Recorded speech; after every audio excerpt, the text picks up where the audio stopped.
Daimler car, but a bit of a closer look at some of the vehicles. And coming on first of all, not armour, but one of those just iconic World War II vehicles, the Jeep.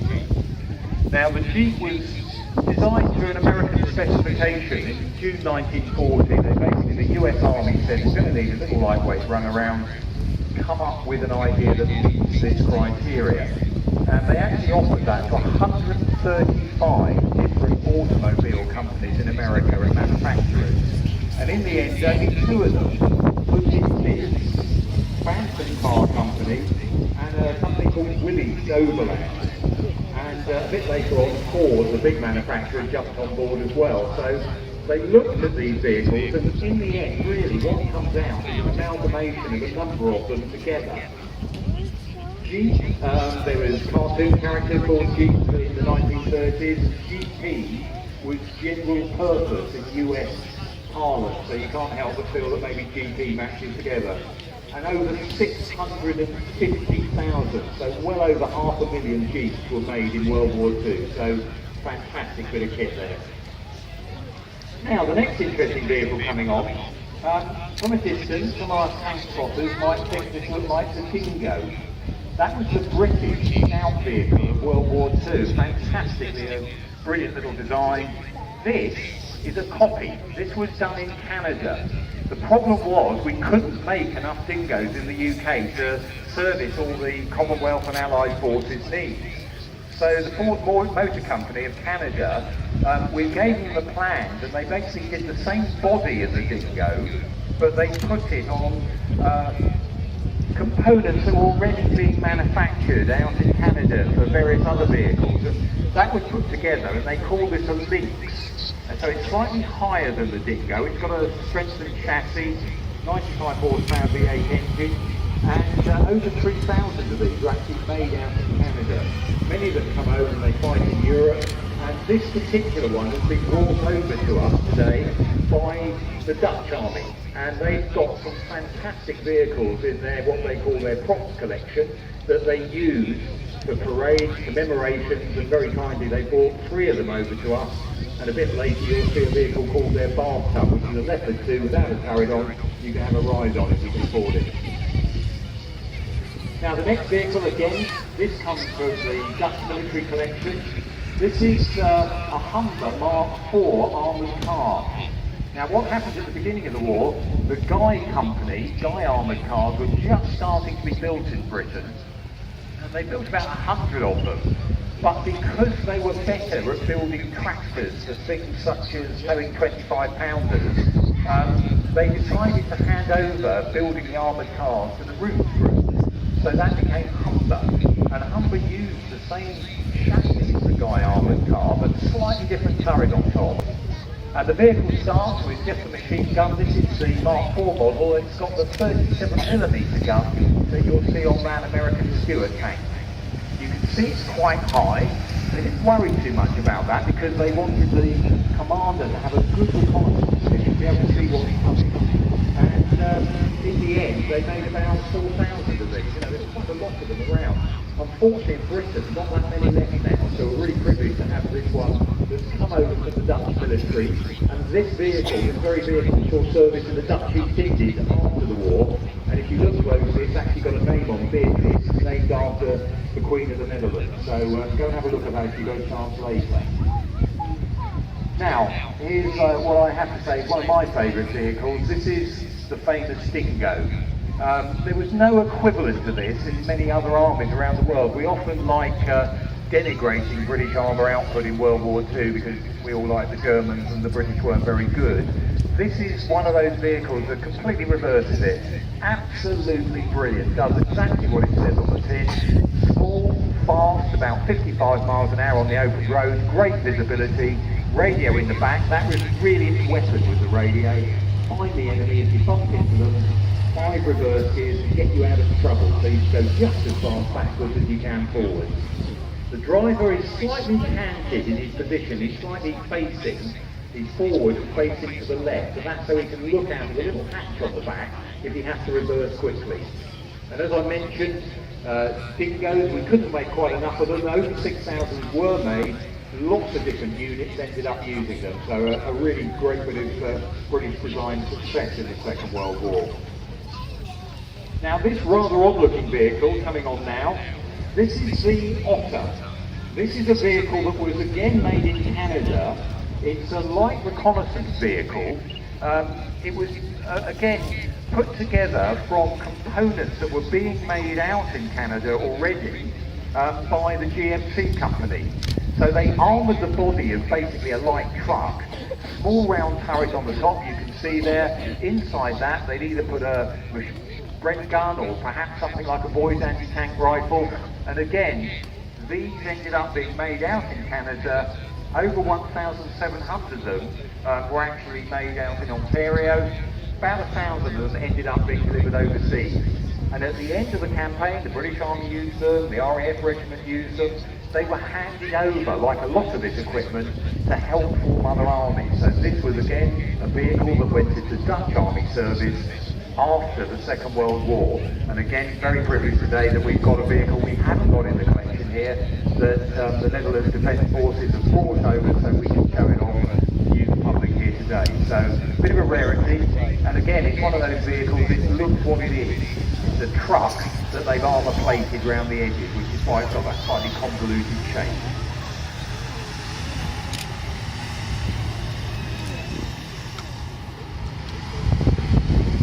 Now the next vehicle we're going to bring on for you is one of those vehicles that was put together in the time of emergency in 1940.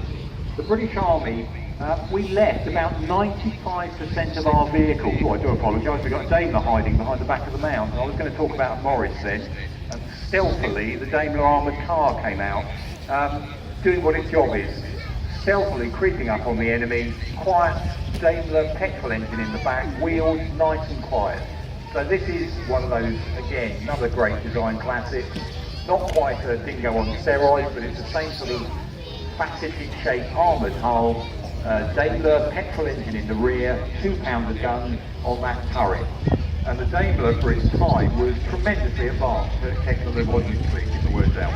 It's got disc brakes on it, very fast when it wanted to go fast. Again, it can go reverse, gears, just as many backwards as forwards, and there's a tiny vision click on the wheel just above the engine, and there's a steering wheel behind that. So the commander can take over the vehicle and steer it down the trouble, again for reconnaissance purposes, because if you're the first going down the road, you're most likely to be the first to bump into the enemy.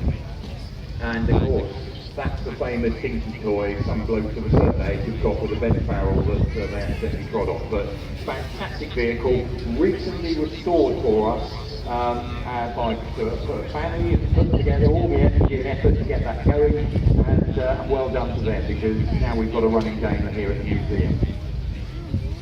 So back to the emergency measure vehicles. This next one, this was put together in the summer of 1940. This one is called the Morris 4x2 light reconnaissance vehicle. This particular one, a Mark II model. And as I was mentioning, we left about 95% of our armoured vehicles in France after Dunkirk. So we were trying to quickly find ways of putting vehicles together. And what you've basically got here is a Morris light utility car. They ended up armour plating it. The driver sits in the middle, very awkward position. You've got a commander's position there and a gunner's position with him, engine in the rear, and again it's got that slightly improvised shape, but it was actually quite successful. So they carried on making them and carried on using them. And they ended up being used in northwest Europe during the Normandy campaign. The RAF regiment also used them out in North Africa. And again, depending on the role you're in, this one we've got a dummy boy's anti-tank rifle in that turret there. Sometimes they put a Brent gun, sometimes they ended up improvising and put a machine gun, whatever they could get hold of, in that little turret. But a vehicle that, again, kind of shows its early war pedigree, but ended up being used by the British and Commonwealth forces right through to the end of the World War II. And a lovely example now coming on, which is a privately owned carrier. These are owned by the family that restored our Daimler Armoured Car for us. They brought this down when they returned the Daimler. And again, part of that light track family of vehicles that really starts back in almost after the two-man tank of the 1920s with the John Carden, and we've got our Carden Lloyd early carrier inside the museum on display. That led to this massive family of vehicles that we variously call Brent gun carriers or universal carriers. This one's a universal carrier. This particular one was made in Britain. Huge numbers of them were also made in Canada. We ended up making them in Australia. 14,000 T16 carriers were made in America as well, which is something else we forget about. So overall, about 60,000 different types of track carriers, not similar to this, were made during the Second World War. And again, they were used for many, many different functions. Sometimes just literally as a battlefield, run around taking forward, all sorts of different roles, trying to give some form of armour protection to light infantry and support units. Now another classic Second World War vehicle coming on now. This particular variant of the M3 Half Track, this one was called the M16. That's because it's got that 450 caliber machine guns on the back on something called a Maxton mount. That was a motorised mount, so the guy who would sit behind those machine guns has got a foot pedal, and it would automatically rotate that turret-like structure behind with the machine guns on to face wherever it was needing to fire. The side armour on the rear of the vehicle would fold down, and of course after the Normandy landings we realised that most of the Luftwaffe had been knocked out of the sky by the RAF and the US Air Force. So vehicles like this, they were sometimes used in a ground attack capacity. 450 caliber machine guns, that's an awful lot of punch. So again, that created quite a bit of firepower there in the back of the M3. Another one of those vehicles, about 60,000 half variations made in the Second World War. Now, we're lucky today, again, we've got some guest armour, and this particular vehicle coming on now, this is known as the M5 Stuart tank. We called them in Britain, we named American tanks after American Civil War generals. This particular variant, it started off, the Stuart, with something called the M3 Stuart. It looks very different to this one. This is an improved version, as they put loads of modifications on it. They called it the M5, and you can see here that we've done it up as a sort of Normandy veteran. It's got the deep wading apparatus on the back, and that was basically that huge great bit of venting on the rear there, was so this could wade up through the water of the beaches after coming off a landing craft and not flood the engine. And again, for our battle later on, we've added a common hedgerow device, and again we'll talk about that a little bit later on during the display. So that's our M5, light American armour, called the Stuart. When it first went into service in the British Army in North Africa, the guys were so impressed with it, they called it the Hunt in terms of affection, that name the British forces stuck as well. And again, the quintessential piece of armour for the Normandy campaign, the Sherman. Now this is our famous late war Sherman. This is the one we used in the Fury movie. This one of course wouldn't have actually been there on the D-Day landing. It's a later model. It's got that high velocity, longer barrel, muzzle brake 76mm gun. Most of the Shermans on D-Day with the American forces still had the 75mm gun. 1 in 3 of the Shermans with the British and Commonwealth forces had the 17-pounder. And again, for the tank nerds, telling them apart, the 17-pounder barrel, the muzzle brake on the end, is nice and round like a football that seats here. This one, the 76 here, it's got that slightly flared look to the muzzle brake, which is a good and simple way of telling them apart. So there we've got a lineup of some of those vehicles that you might well have been seeing down here in Dorset, heading off to the coast. There's that phrase about the south of England being like an arms camp before D-Day. And down at Weymouth, the American Rangers left for their assault on Pont du Hoc. Poole Harbour, we've got British and American forces leaving, all the way along the coast. So some of these vehicles here would have been familiar on the roads around here in Dorset.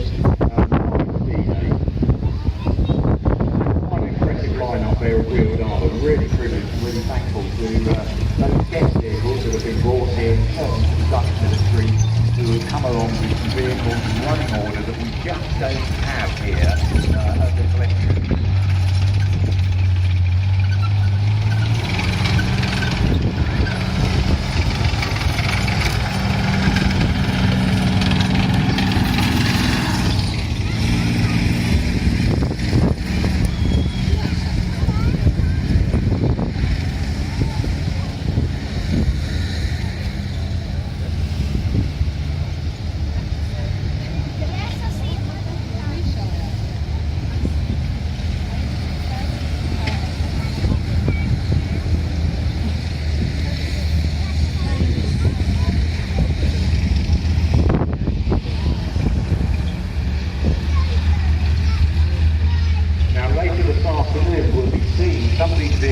Again, it'll be taking part in our normal battle scenario, and also we'll be looking at one or two of them in a little bit more detail as well as we bring in on our production line-up of the historic armour. That will be starting with some of the Cold War vehicles, working our way through time-wise, going backwards actually to some of the more historic vehicles we have in the collection here. And again, one or two rarities that we're being able to show here for the first time, or newly restored vehicles as well. And again, I've mentioned now, if you're interested in some of the restoration stories behind these vehicles, the museum's been creating a series of books with Hayes, the Hayes Manual series.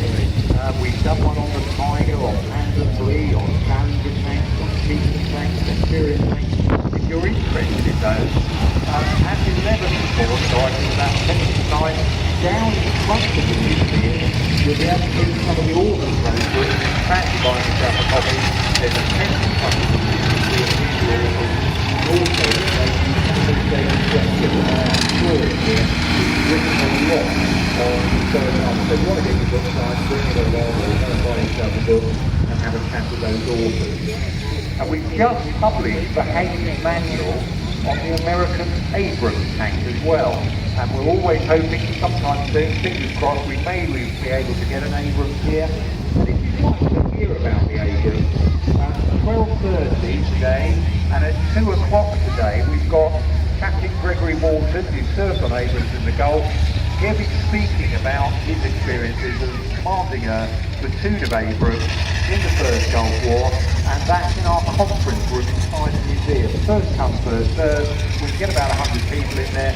So if you'd like to hear that, 12:30 inside the museum or 2 o'clock. And again, do take a look at those Hayes manuals, because if you're interested in how armour develops, how we restore armour, we've got good stories in there. And also another one is if you've got access to the internet, have a look on our website.